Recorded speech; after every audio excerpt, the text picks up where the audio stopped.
Assalamualaikum Ustaz. Waalaikumsalam. Okey, alhamdulillah. Okey. InsyaAllah malam ni Mushidah dah bagi tahu kan dia punya tentatif dia. Ya sudah. Sudah. Okey. Jadi kita tunggu jemaah lainlah masuk dulu. Okey, boleh. Ini daripada mana ya? Kami dekat Alam Sari Bangi. Dekat dengan Mushidah jugalah. Mushidah duduk dekat Seren Heights, kami kat Alam Sari, berjiran lah. Oh, macam buat program bacaan Al-Quran lah. Betul. Sebab ini minggu yang ke-6 lah kami buat bacaan ni. Kira yang minggu ke-6 bersama Ustaz jemputan lah. Sebelum ni kami ada buat juga. Cuma kita buat sendiri-sendiri.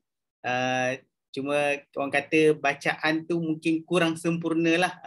Itulah kita nak ada Ustaz jemputan bila baca sama-sama. Cuma nanti bila bacaan nanti mic Ustaz saja yang on. Yang lain semua dia akan mute. Okey. Okey, boleh. Okay. Ustaz Redha, saya lupa nak bagi tahu. Ni tim Syakli saya. Ni Master Amir ni upline saya yang paling atas lah. Oh gitu. Satu kita fikir-fikir ni lupa nak tanya apa grup daripada mana kan? Grup daripada mana? Ya. Kami daripada Syakli lah, grup Syakli. InsyaAllah kita akan bacakan doa khatam Al-Quran bahasa Arab dan juga bahasa Melayu insyaAllah. Bismillahirrahmanirrahim. Alhamdulillahi Rabbil Alamin. Wassalatu wassalamu ala ashrafil anbiya wal mursalin wa ala alihi wa sahbihi ajma'in. Allahumma arhamna bil Qur'an waj'alhu lana imaman wa nuran wa hudan wa rahmah. Allahumma zakkirna minhu ma nasina wa 'allimna minhu ma jahilna warzuqna tilawatahu ana al-laili wa atrafan nahar waj'alhu lana hujjatan ya rabbal alamin. Ya Allah, ya Tuhan kami, kurniakanlah kasih sayang-Mu kepada kami lantaran Al-Quran ini. Jadikanlah Al-Quran sebagai imam, cahaya petunjuk dan sumber rahmat bagi hamba-Mu ya Allah. Wahai Allah, ya Tuhan kami, ingatkanlah jika ada ayat yang kami lupa mengingatinya.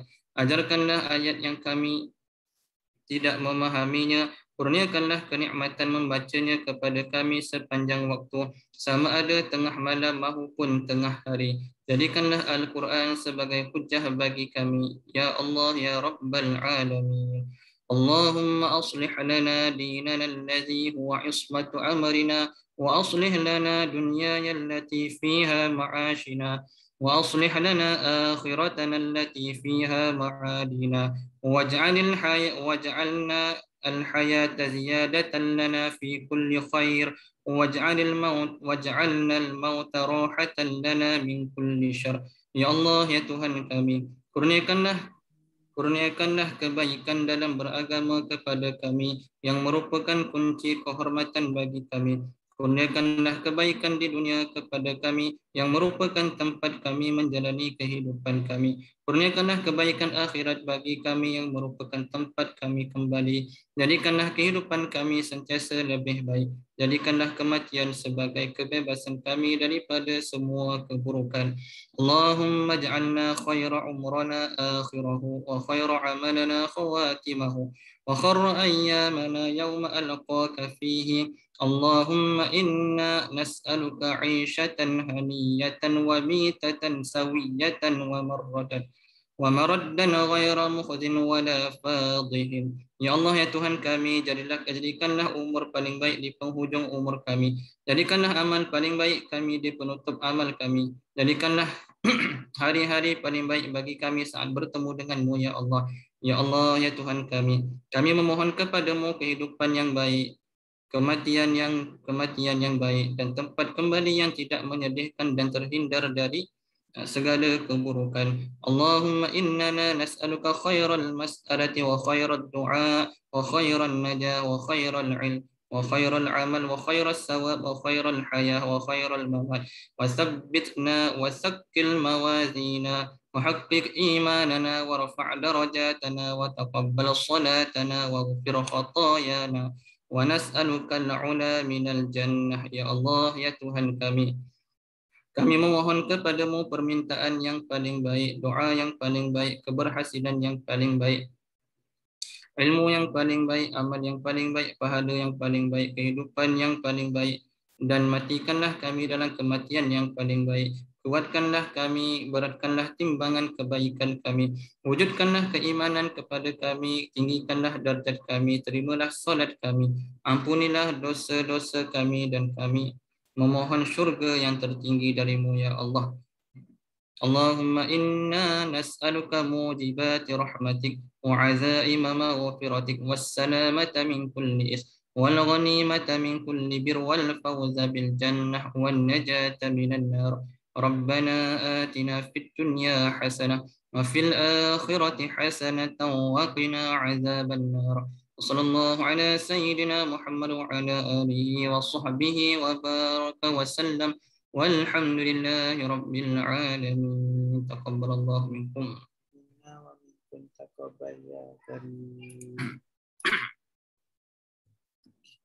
Terima kasih Ustaz untuk doa tadi. Boleh kita dengarkan sedikit tazkirah, mungkin berkaitan dengan Maulidur Rasul lah. Manakah kita masih dalam minggu yang menyambut kan Maulidur Rasul ni. Okay, kita boleh recap sikit lah kisah-kisah Nabi ke teladan yang boleh kita contohi lah. Silakan Ustaz. Okay, bismillahirrahmanirrahim. Assalamualaikum warahmatullahi wabarakatuh kepada semua para pendengar, para jemaah sekalian. InsyaAllah malam ni kita berada pada minggu kita menyambut Maulidur Rasul, yang mana apabila kita Maulidur Rasul ni mungkin di Malaysia ni kita nampak bermusim lah. Setahun kita ada sambut sekali, tapi macam-macam lah, ada yang nak sambut, ada yang tak nak sambut, tu masing-masing punya lah kan. Tapi kita apabila kita menyambut Maulidur Rasul ni sebenarnya adalah tanda kecintaan kita kepada Nabi. Yang mana apabila ditanya kepada Nabi, kenapa Nabi berpuasa pada hari Isnin? Jadi Nabi kata, aku berpuasa pada hari Isnin kerana itu adalah hari Nabi lahir. Mana yang Nabi menyambut hari kelahiran Nabi dengan berpuasa. Tapi kalau kita hari kelahiran kita sambut dengan kek lah. Dengan kek, dengan makan-makan kan. Jadi lain sikit lah kita ni. Tapi tak apa, yang penting kita sebenarnya Maulidur Rasul ni adalah untuk kita mengingati Nabi. Mengingati Nabi ni ada banyak cara lah. Antaranya yang biasa kita dengar adalah dengan melaksanakan sunnah-sunnah Nabi.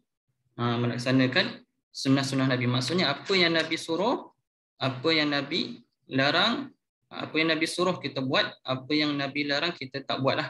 Sunnah-sunnah Nabi contohnya masa kita makan, kadang-kadang kita tak perasan.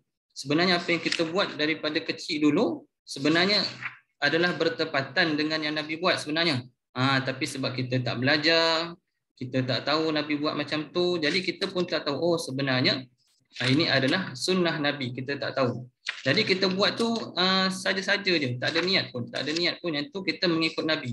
Jadi kita ada sedikit kesilapan lah dekat situ, ralat dekat situ. Jadi kalau kita tahu, oh Nabi makan macam ni, Nabi makan guna tangan kanan, contohlah kita bagi yang paling mudah kan, Nabi makan tangan kanan, Nabi tidur mengiring belah kanan. Jadi kalau kita tahu dan kita niat, oh kita buat ni nak ikut sunnah Nabi, jadi kita dapat pahala.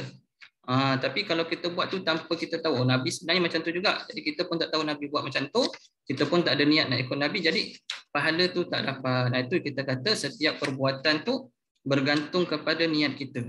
Penting. Contoh macam kita baca Al-Quran tadilah. Baca Al-Quran kita kena niatkan juga. Setiap amalan, setiap ibadat kita kena niatkan. Contoh kita baca Quran Yasin tadi, niat untuk apa? Kita baca Quran Al-Mulk tadi, niat untuk apa? Kena ada niat. Setiap perbuatan kita kena ada niat. Jadi yang pertama tadi kita kata, kita nak timbulkan perasaan cinta kita kepada Nabi tadi adalah kita mengikuti sunnah-sunnah Nabi. Nak ikut sunnah Nabi ni senang je. Bukanlah senang, maksudnya kita mungkin tak tahu. Jadi kita kena dengarlah mungkin tazkirah-tazkirah daripada ustaz-ustaz. Banyaklah dekat masjid, banyak tazkirah. Ataupun kalau buka dekat YouTube, buka dekat TV pun dah ada dah tazkirah mengenai Nabi. Lebih-lebih lagi sambutan Maulidur Rasul ni mesti banyak dekat TV. Cerita pasal Nabi dekat Facebook pun banyak dah. Sekarang ni mudah sangat kita nak dapat ilmu. Dekat Facebook pun ada video-video pendek. Dekat TikTok pun ada ustaz-ustaz masuk kan. Jadi mudah sebenarnya. Untuk kita mencintai Nabi, kita tahu apa yang Nabi buat, kita dengar ustaz-ustaz cerita, kita pun follow. Itu antaranya lah. Yang pertama, itu kita mengikuti sunnah Nabi Rasulullah SAW. Yang kedua, kalau kita nak timbulkan rasa cinta kita, rasa sayang kita kepada Nabi, yang kedua adalah kita menelusuri sirah Nabi. Maksudnya kita tahu bagaimana kehidupan Nabi daripada kecil sehinggalah Nabi wafat, meninggal dunia. Kita tahu apa cerita dia. Nabi nak mengembangkan Islam tu bukannya mudah. Islam tu kita kata datang dalam keadaan yang ganjil, yang pelik, dan akan kembali kepada keadaan yang pelik juga. Kadang-kadang orang tengok kita, contohlah kalau dekat Mesir tu, saya belajar Mesir sebelum ni, kita boleh nampak orang baca Quran di mana-mana. Orang baca Quran dalam kenderaan awam tu biasa.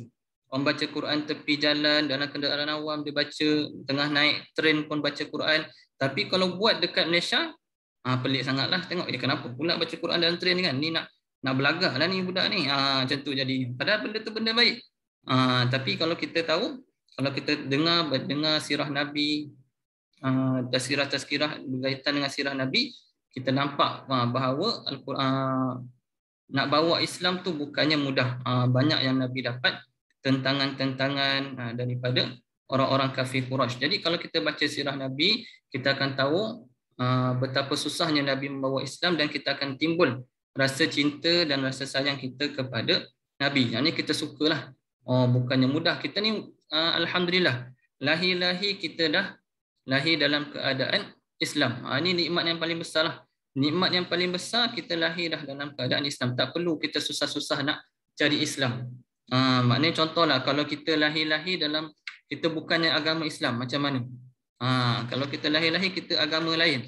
Jadi adakah kita yakin kita akan dapat masuk Islam nanti? Kita tak tahu. Tapi kalau kita lahir, sekarang ni kita lahir dalam keadaan Islam, alhamdulillah, itu adalah nikmat yang paling besar. Jadi kita mudahlah kita tengok bagaimana sirah Nabi. Antaranya yang biasa dibaca di masjid-masjid adalah kitab Rahiqul Makhtum. Banyak baca kat masjid lah. Kat masjid akan ada kitab-kitab yang penceramahan dibaca. Rahiqul Makhtum tu kitab sirah Nabi. Bagaimana Nabi membawa Islam, bagaimana Nabi menyebarkan Islam, bagaimana Nabi menghadapi tentangan, membawa Al-Quran dan sebagainya. Panjang kisah. 23 tahun Nabi berdakwah, bukannya mudah. Itu antara yang kedua lah. Yang pertama mengikuti sunnah Nabi, yang kedua menelusuri sirah Nabi, dan juga dekat masjid selain kitab Rahiqul Makhtum, kitab sirah, ada juga dibacakan kitab, banyak dekat Masjid Surau dibacakan kitab Syama'il Muhammadiyah. Syama'il Muhammadiyah ni maksudnya kitab tu menceritakan kepribadian Nabi. Kita tahu rambut Nabi macam mana, cincin Nabi macam mana, kita tahu daripada kitab Syama'il Muhammadiyah. Jadi kalau kita sempat, kita cuba-cuba dengar. Kita datang masjid, dengar tazkirah, dengar berkaitan dengan Nabi. Itu tandalah tu kita boleh buat tu sepanjang tahun. Bukan kalau Maulid Rasul ni mungkin sekali je lah setahun. Sekali setahun kita akan dengar berkaitan dengan Maulid Rasul. Tapi kitab-kitab yang diajarkan berkaitan dengan Nabi dekat masjid, kita boleh dengar sepanjang tahun. Carilah, mungkin ada sebahagian surau, sebahagian masjid tak ada. Jadi kita cari masjid yang ada kitab-kitab yang saya sebutkan tadi. Syama'il Muhammadiyah tu maknanya menceritakan berkaitan dengan kepribadian Nabi. Kita boleh cuba ikut bagaimana Nabi punya kehidupan daripada kitab tersebut. Kemudian yang ketiga, cara kita nak menambah rasa cinta kita kepada Nabi adalah dengan memperbanyakkan selawat. Memperbanyakkan selawat ni antara yang paling mudah. Mungkin kita nak baca kitab sirah susahlah kan, kita pun susah, tak ada masa, kita ada banyak kerja dan sebagainya. Kita nak baca kitab sirah mungkin susah. Kita nak pergi masjid dengar tazkirah mungkin tak sempat. Jadi antara yang paling mudah adalah kita berselawat. Berselawat di mana-mana boleh, dekat dalam kereta boleh selawat, boleh berzikir, dekat masjid boleh selawat, dekat rumah boleh selawat, semua boleh. Selawat ni di mana-mana sahaja. Jadi bila kita berselawat menunjukkan bahawa itu adalah tanda kasih dan sayang kita kepada Nabi. Yang mana Nabi ini adalah di atas segala orang-orang yang lain. Maknanya kita sayang Nabi, kita cinta Nabi melebihi daripada keluarga kita, kita cinta Nabi lebih daripada kawan-kawan kita. An-nabiyyu aula bil mu'minin. Nabi itu adalah yang paling tinggilah kecintaan kita kepada seseorang. Sepatutnya yang paling tinggi adalah Nabi Muhammad SAW yang merupakan kekasih Allah. Yang mana dalam Al-Quran pun disebut man yuti'ir rasul faqad ata Allah. Siapa yang taat kepada Nabi, taat kepada Rasulullah, maka dia mentaati Allah. Maknanya kita kena ikut apa yang Nabi bawa. Nabi bawa hadis-hadis, sunnah-sunnah Nabi kita ikut. Siapa yang ikut Nabi, siapa yang taat kepada Nabi, maknanya dia taat kepada Allah. Sebab Nabi ni adalah kekasih Allah. Allah mengutus Nabi. Mungkin kalau kita cerita Maulidul Rasul tu panjanglah kisah dia yang biasa kita dah dengar kan. Tak sempat kita nak share 10 minit, 15 minit, kita tak sempatlah nak share. Jadi dalam Al-Quran pun ada banyak, dalam hadis pun ada banyak. Antara yang paling mudah yang kita boleh buat, amalan kita lah yang paling mudah boleh buat, kita selalu baca Quran. Macam contoh kita buat program macam ni, bagus. Program yang bagus sangatlah. Baca Quran, kita amalkan tiap-tiap hari, tiap-tiap minggu kita baca Quran. Ini amalan yang baik. Sebab Al-Quran ni adalah zikir yang paling baik. Itu zikir yang Al-Quran tu wahyu daripada Allah, zikir yang paling baik. Ada banyak zikir. Zikir ada boleh berselawat, boleh zikir, bertasbih, boleh zikir, istighfar, boleh zikir. Tapi Al-Quran tu daripada kita banyak baca Facebook, baiklah kita baca Al-Quran. Macam itulah Al-Quran tu. Kalau boleh kita tiap-tiap hari kita buka Al-Quran. Jadi sebenarnya hari ini saya nak sampaikan adalah kita selain daripada Maulidul Rasul tadi, kita jadikan satu surah ataupun dua surah amalan harian. Ni aktiviti yang dah dibuat ni bagus. Bagus tiap-tiap minggu ke, ataupun kalau ada buat tiap-tiap bulan ke, bagus aktiviti ni. Tapi bagi diri kita sendiri. Diri kita sendiri kita cari satu surah untuk dijadikan amalan harian. Tak kisahlah. Kalau contoh tadi surah Al-Mulk tadi kan. Surah Al-Mulk 20 ayat saja. Pendek je, 2 muka surat setengah surah Al-Mulk. Buat tiap-tiap hari. Mungkin kita tak sempat nak baca surah panjang-panjang. Kita tak sempat nak buka Quran pagi ke petang, kita tak sempat. Kita buka sebelum tidur. Sebab dalam hadis Nabi ada sebut, ada beberapa surah yang Nabi akan pastikan Nabi baca sebelum Nabi tidur. Contohnya dalam hadis ada sebut daripada Aisyah, wa kana la yanamu ala firashihi hatta yaqra'u kullu lailah bi bani Israil waz zumar.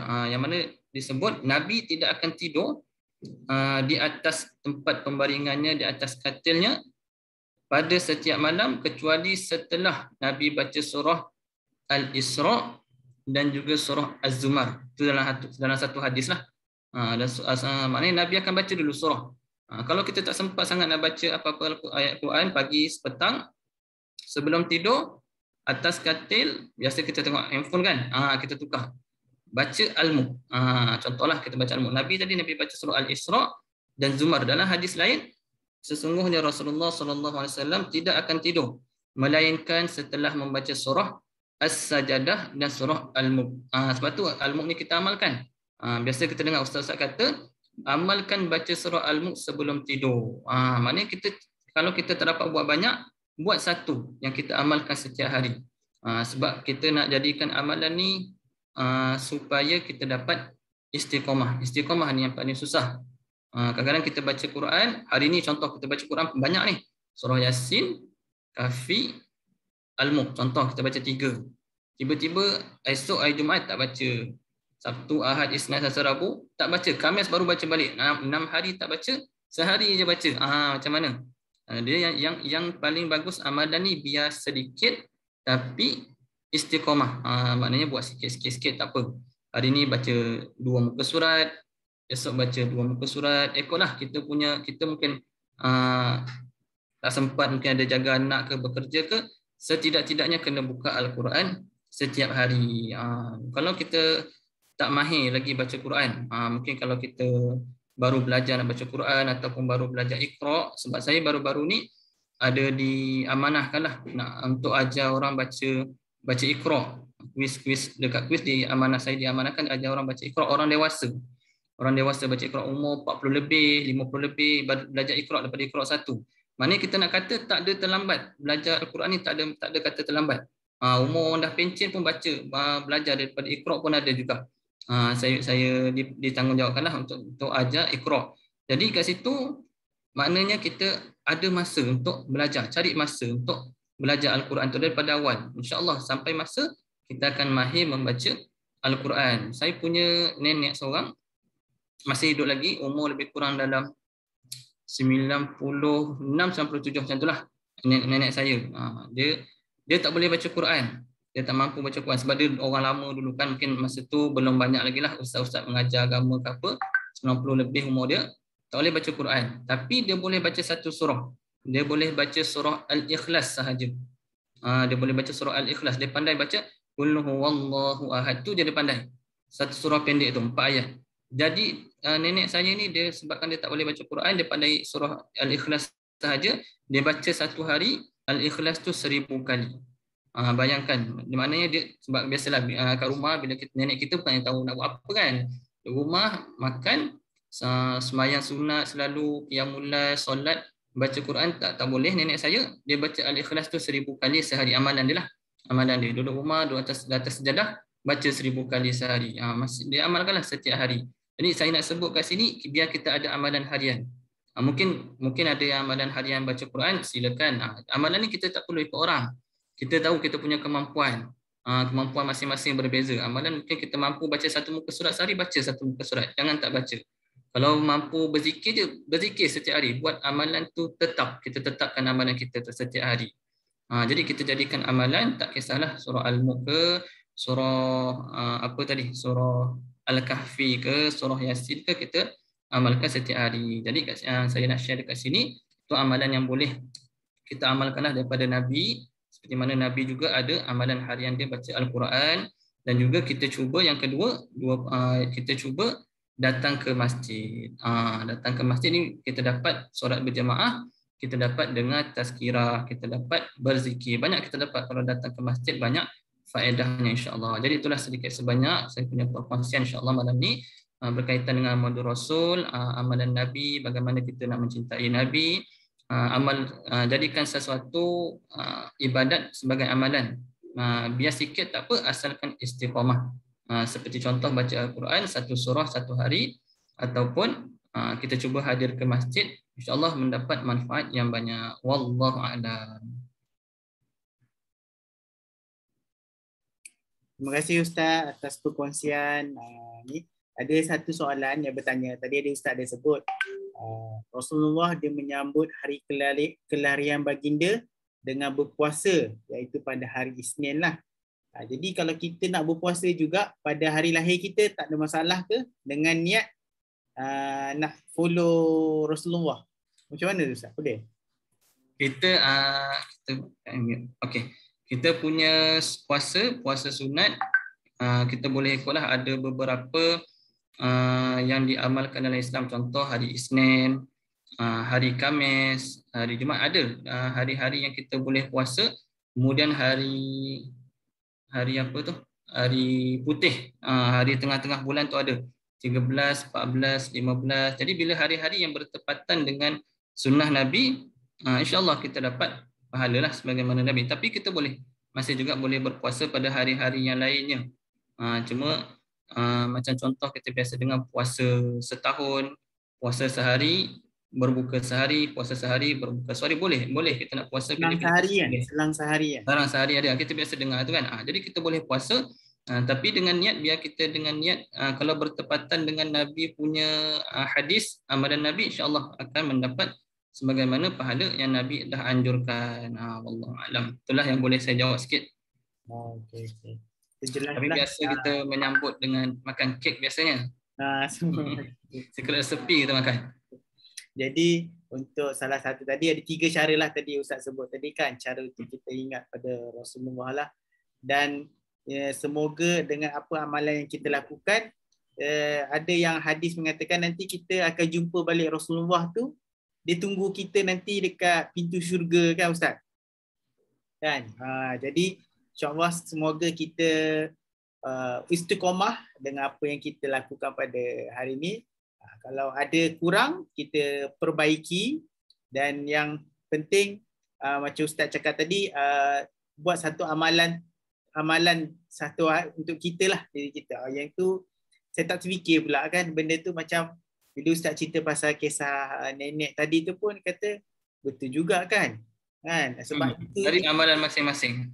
Sebab itu kemampuan beliau untuk baca surah Al-Ikhlas saja, dan untuk bagi kita yang boleh membaca Al-Quran ni, kita boleh buat lebih lagi lah dan ikut kemampuan masing-masing. Okay, setakat itu saja. Ada soalan ke lain? Tak ada. So far tak ada kot yang bertanya. Okay, terima kasih banyak-banyak Ustaz kerana luangkan masa lebih kurang 1 jam bersama dengan grup kami ni. Okay, semoga insyaAllah kita akan jumpa lagi dalam akan datang nantilah Ustaz. Terima kasih banyak-banyak Ustaz. Okay, sama. Terima kasih atas jemputan. Okay, terima kasih. Saya keluar dulu ya. Okay, boleh. Okay, terima kasih juga kepada terima kasih semua yang sudi hadir pada malam ni, luangkan masa juga bersama kita pada malam ni. Terima kasih. InsyaAllah. Assalamualaikum. Waalaikumsalam warahmatullahi wabarakatuh.